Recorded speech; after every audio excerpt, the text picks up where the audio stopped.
Hello दोस्तों, welcome back. पिछली बार हमने समझा था लोअर पैलियोलिथिक एज को, याद है ना? वो भारी भरकम हैंडेक्स क्लीवर वाला दौर। आज हम कहानी को आगे बढ़ाते हैं और चलते हैं मिडिल पैलियोलिथिक एज में, यानी मध्य पूरा पाषाण काल में। तो ये दौर कब से कब तक था? ये शुरू हुआ लगभग 1 लाख साल पहले से और चला करीब 40,000 साल पहले तक। अब आप सोच रहे होंगे कि इस दौर में क्या नया हुआ। तो इस दौर में हुआ ये कि जो हमारे पूर्वज थे वो आग का इस्तेमाल करना अच्छे से जान चुके थे। हालांकि इसकी खोज लोअर पैलियोलिथिक एज के आखिरी में ही हो चुकी थी, लेकिन आग का अच्छे से इस्तेमाल करना इन्होंने मिडिल पैलियोलिथिक एज में सीख लिया था। लेकिन हाँ, पहिए का आविष्कार अभी भी नहीं हुआ था। खेती करना इन्होंने अभी भी नहीं सीखा था। एनिमल्स का जो डोमेस्टिकेशन है, जानवरों को पालना, इन्होंने अभी भी नहीं शुरू किया था। मतलब ज़िंदगी अभी भी इनकी हंटिंग और गैदरिंग पर ही चल रही थी। क्लाइमेट कैसा था इस समय?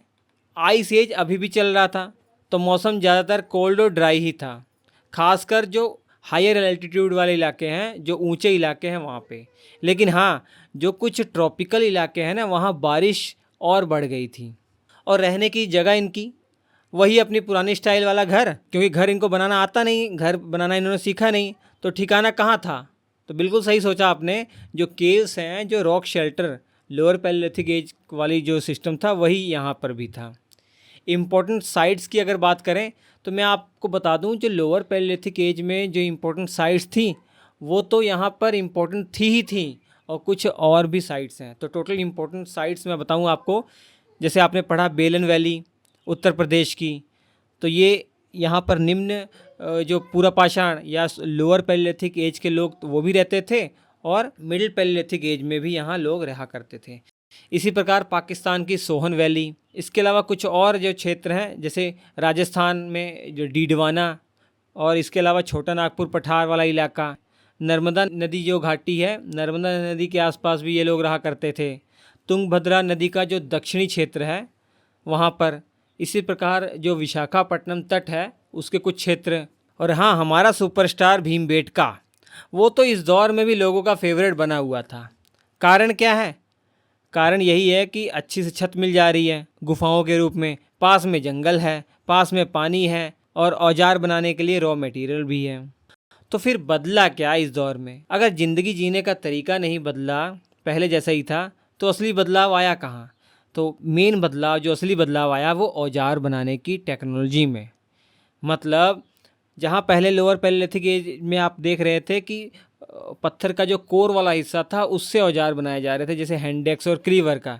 लेकिन मिडिल पैलियोलिथिक एज में जो फ्लेक वाला हिस्सा है ना, उसका यूज़ करके औजार बनाए जा रहे थे। पतले पतले शार्प औजार बनाए जा रहे थे। कौन कौन से इंपॉर्टेंट फ्लेक्स का यूज़ करके औजार बनाए गए थे? जैसे स्क्रैपर को देखने में आपको लग रहा होगा इसका इस्तेमाल ये शायद जानवरों की खाल साफ़ करने के लिए या लकड़ी छीलने के पर्पज़ से किया करते होंगे। इसी प्रकार दूसरा बोरर, इसका इस्तेमाल आप सोच रहे होंगे, देखने में पता लग रहा है कि किसी चीज़ में छेद करने के पर्पज़ से ये शायद किया करते होंगे। इसी प्रकार पॉइंट, ये शायद भाले के आगे लगाकर, नोक जैसा लगाकर इसका इस्तेमाल करते रहे होंगे। तो क्या पुराने वाले जो हैंडेक्स और क्लीवर थे इन्होंने फेंक दिए? नहीं नहीं, ऐसा नहीं है। वो अभी भी इस्तेमाल हो रहे थे, लेकिन अब उनका इस्तेमाल होना थोड़ा कम हो गया था इनकी अपेक्षा।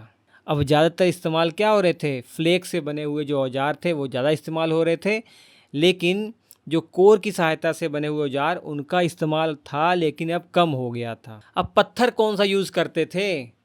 क्वार्टजाइट अभी भी इस्तेमाल ये करते थे, जो लोअर पैलियोलिथिक एज में कर रहे थे। इसके अलावा और भी जो पत्थर की टाइप्स हैं, जैसे चर्ट, जेस्पर, इनका भी ये इस्तेमाल कर रहे थे, क्योंकि इनका इस्तेमाल करके छोटे जो हथियार हैं, छोटे औजार, वो बनाना आसान हो जा रहा था। इन पत्थरों से ये अच्छे फ्लेक्स निकालना इनको आसान हो गया था। तो दोस्तों, मिडिल पैलियोलिथिक एज में सबसे ख़ास बात क्या सीखी हमने? वो ये कि औजारों में बदलाव। कोर टूल्स की जगह अब इन्होंने फ्लेक्स टूल्स को हावी कर दिया। बाकी ज़िंदगी का जो पैटर्न है ना, काफ़ी हद तक इनका वही रहा, जैसे शिकार करना, संग्रहण करना, गुफाओं में रहना। मेन जो फ़र्क आया वो टूल्स पर। तो ये एक इम्पोर्टेंट स्टेप था मानव विकास में। इसके बाद आएगा अपर पैलियोलिथिक एज, जहाँ और भी दिलचस्प बदलाव देखने को मिलेंगे। उम्मीद है मिडिल पैलियोलिथिक एज में सारी चीज़ें आपको एकदम क्लियर हो गई होंगी। कोई भी डाउट हो तो नीचे कमेंट में ज़रूर पूछें। मिलते हैं अगली कड़ी में। Thank you.